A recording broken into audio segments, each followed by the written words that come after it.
Karena gini, aku juga salah satu orang yang memang menggunakan fasilitas TikTok untuk berjualan. Yaitu pada dasarnya kita nggak bisa menolak dari perkembangan teknologi ya. Sekarang memang TikTok itu menghadirkan sesuatu yang beda, ya social commerce ya, menggabungkan menjadi satu dan itu memang cukup memudahkan. Tapi kalau bicara setuju atau tidak setuju, pada dasarnya kalau memang itu dilihat menjadi kebaikan untuk semuanya, kita harus setuju, Mas. Ya kan, kita nggak bisa memikirkan diri kita sendiri. Tujuan kita bisnis itu kan bermanfaat untuk orang lain, mencari keberkahan. Pastinya aku setuju. Oke, kalau Stephanie sendiri gimana mengenai kebijakan baru dari pemerintah ini? Posisinya Stephanie seperti apa? Aku setuju juga sih, karena walaupun TikTok ini dalam beberapa tahun terakhir ini menjadi salah satu alat yang menggabungkan seller dan buyer, tapi aku lebih prefer menggunakan platform yang sudah diizinkan sama pemerintah karena lebih aman gitu, ada kayak protectionnya. Karena ada beberapa kali juga aku belanja dan ada pengalaman yang kurang nyaman gitu, kayak misalnya barangnya tidak nyampe atau gimana. Jadi ada bagusnya juga jika mereka mengikuti aturan untuk dapat izin bikin situs e-commerce yang udah ada saat ini. Flashback sedikit, tahun 2019 sebelumnya juga saya pernah mampir ke salah satu lokasi dekat Masjid Raya Bintaro Jaya.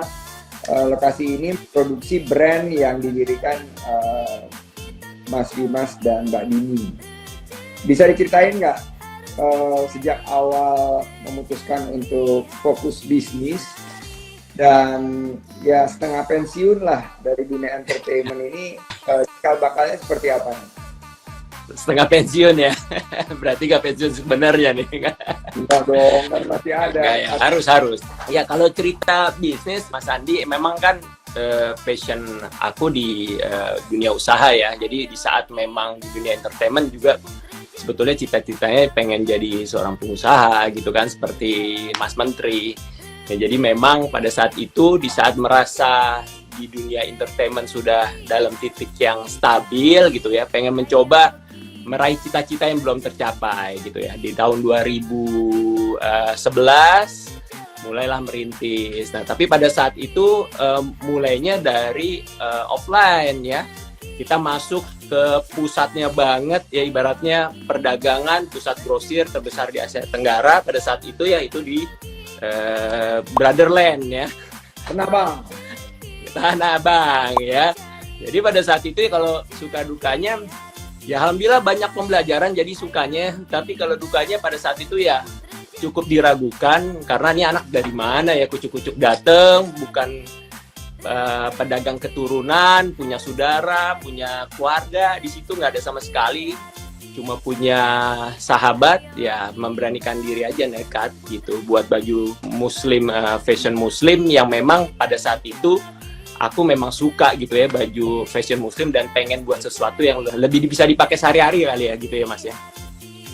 Keren banget sih. Jadi pernah pengalaman di Brotherland, ini sekarang kan juga mungkin di atas 70% penjualan dari 2D maupun DA itu dari online. Suka dukanya saat offline dan online seperti apa tuh Mas Dimas? Iya, pada saat itu memang kan kita berangkat dari offline ya. Di Tanah Abang pada umumnya di sana pedagang di sana ya offline ya, karena mereka sudah terbiasa dengan penjualan yang bentuknya membangun reseller ya, jualannya bukan ibaratnya retail ya Mas ya. Jadi produknya memang mainnya grosir ya, partai-partai besar. Nah, tapi ya berkembangnya zaman, teknologi semakin berkembang ya. Pada saat itu kita juga merasa, wah ini kita nggak boleh tetap di posisi ini nih, posisi nyaman bisa dibilang ya. 2018 kita sudah mulai mencoba lah untuk membangun komunikasi lewat online, meskipun itu baru lewat WhatsApp kayak gitu ya, lewat media sosial segala macam. Baru ya kita rasakan di saat pandemi pada saat itu gitu. Saat pandemi kita karena sudah mulai, jadi kita beradaptasinya pada saat itu nggak terlalu berat, tapi cuma kita harus riset, dan seperti nasihat Mas Menteri pada saat itu ya, ya pada saat itu berusaha untuk tidak melawan arus aja gitu, mengikuti apa yang memang dibutuhkan pada saat itu gitu sih. Oke, Mbak Stephanie, aku mau nanya, di bisnis ini, di Koran Polis ini kan dimulai saat masih muda banget nih. Iya. Bisa diceritain kenapa milih Flores? Oh, ini ada juga nih yang bagus nih. Ini aku dikirim apa nih buat aromaterapi ya? Iya, lilin. Ambil mandi ya ini ya, jangan dipakai sambil tidur, takut kebakar ya kali ya. Iya, maksimumnya 4 jam, Pak. 4 jam ya. Jadi buat mandi, buat atau lagi santai. Ini kenapa milih line bisnis ini dan gimana awalnya nih dilahirkan dua bisnis ini? Oke, jadi sebenarnya kenapa aku memulai bikin usaha atau bisnis itu karena emang dari dulu aku tuh selalu tekerin sama diri sendiri untuk menjadi kayak financial independent. Karena menurut aku mempunyai kontrol atas keuangan pribadi itu sangat-sangat penting, dan dengan memulai bisnis ini tuh bisa bantu aku untuk jadi financially mandiri lebih awal. Aku mulai usaha ini karena sebenarnya terinspirasi dari mama aku sendiri. Jadi dari kecil itu mama aku memang sangat suka dengan alam, apapun yang berhubungan dengan alam seperti bunga, tanaman. Jadi aku kayak terinspirasi aja gitu.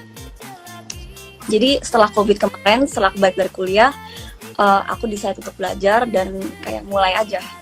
Oke, sekarang pertanyaan ke Mas Dimas. Dari 70-80% berjualan di online ini, platform mana yang paling banyak dari segi revenue-nya? Sekarang TikTok. TikTok. Kalau Stephanie apa? Kalau aku sebenarnya Instagram, karena kalau bunga itu kan lebih ke one on one. Jadi aku direct selling, langsung chat di WhatsApp dan langsung transaksi karena instan gitu pengirimannya. Oke. Nah, sekarang sudah dipisah antara e-commerce dan media sosial. Jadi social commerce itu sudah tidak diizinkan dan TikTok, Instagram ini akan hanya dilakukan sebagai media promosi. Kira-kira menurut Mas Dimas, apa nih yang bisa kita lakukan dari penjualan yang tadi di TikTok Shop ini bisa tetap bertahan dari segi omsetnya, dan apa aja tips-tipsnya? Ya kalau aku melihat sih semua pada dasarnya berubah-berubah ya Mas, bergeser ya. Dulu sebelum ada TikTok juga ada marketplace seperti Shopee atau lewat IG, dan itu kan berubah-berubah aja sebetulnya gitu ya, dinamis bentuknya.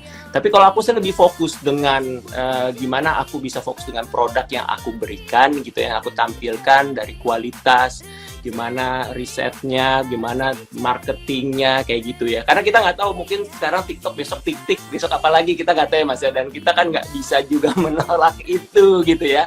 Tapi mungkin kita bisa lebih mencari inti permasalahannya, bukan hanya memisahkan, tapi mungkin ada hal-hal lain mungkin yang ibaratnya butuh perlindungan lagi untuk para UMKM Indonesia ya, khususnya teman-teman yang mungkin memang berangkat dari offline gitu ya, kira-kira ya. Kalau Stephanie, buat anak-anak muda yang terutama kayak kamu gitu, yang Gen Z dan cenderung Gen Double Alpha ini, kira-kira apa sih yang bakal menarik perhatian mereka dalam menentukan jenis belanja mereka? Sebenarnya kan dunia kita ini kan selalu bergerak maju dan semakin canggih. Kita emang harus selalu bisa adapt. Sebenarnya sih paling penting kita harus memanfaatkan platform cadangan kayak website atau social media yang kuat lainnya. Dan yang pasti harus berkomunikasi dengan pelanggan kita aja sih. Oke, terakhir, bisa share nggak pengalaman Mas Dimas yang paling berharga dan juga Stephanie buat para sobat kreatif yang ingin memulai usaha nih, mulai dari clothing atau fashion buat Mas Dimas, dan buat karangan bunga atau gift Stephanie. Kita mulai Mas Dimas dulu. Kalau pengalaman banyak ya Mas ya, aku udah ngejalan ini kan bisa lebih dari 10 tahun ya. Tapi kalau mungkin kalau dimintain tips mungkin ya nikmati proses pastinya. Ya seperti nasihat kan Mas Menteri, mentor kita ya kan. 4 As itu sih sebetulnya yang aku pegang, Mas. Kerja keras, kerja cerdas, kerja tuntas, dan kerja ikhlas. Itu, dan mudah-mudahan keberkahan hadir di sini. Amin. Waduh, ini levelnya udah. Kalau Stephanie gimana? Kalau dari aku sih harus berani ambil resiko. Karena jujur pas aku awal memulai bisnis ini itu luar biasa overthinkingnya. Karena ini pakai tabungan aku sendiri. Tapi kita emang harus keluar dari comfort zone kita kalau kita mau grow. Dan juga ya harus ikutin tren dan perubahan di dunia digital. Dan juga mempertahankan kualitas produk. Karena kualitas adalah yang membuat bisnis kita bertahan lama.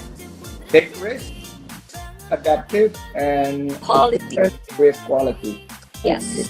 Sekarang kita masuk ke segmen jawab cepat. Tidak boleh mikir, jawabnya.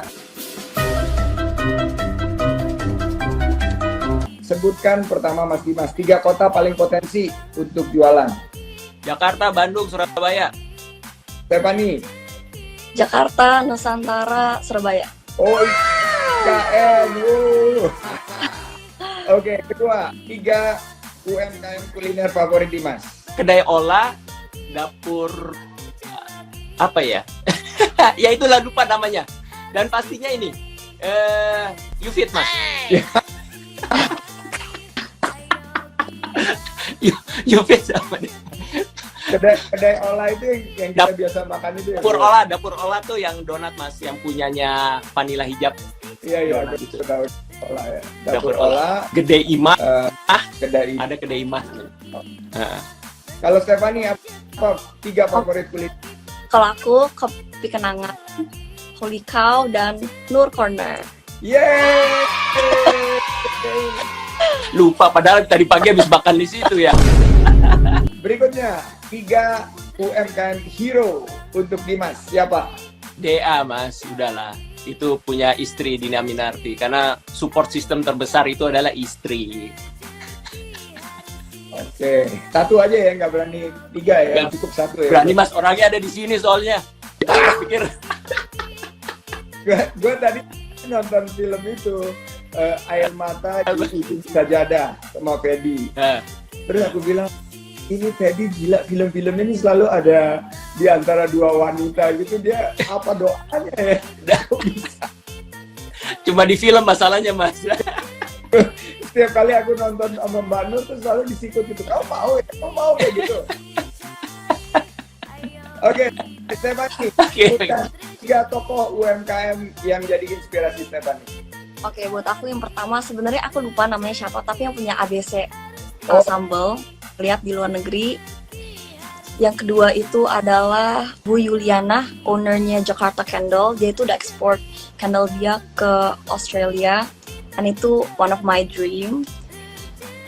Karena menurut aku, kenapa aku milih dia? Karena aku tuh juga pengen banget ekspor barang aku ke luar negeri. Karena menurut aku dengan kita mengekspor barang kita ke luar negeri, kita juga bisa introduce our products ke market yang baru, dan juga at the same time memperkenalkan keunikan produk lokal Indonesia gitu.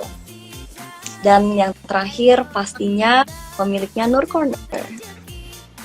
Mbak Nur berarti. Sorry, aku boleh tahu nggak? Boleh.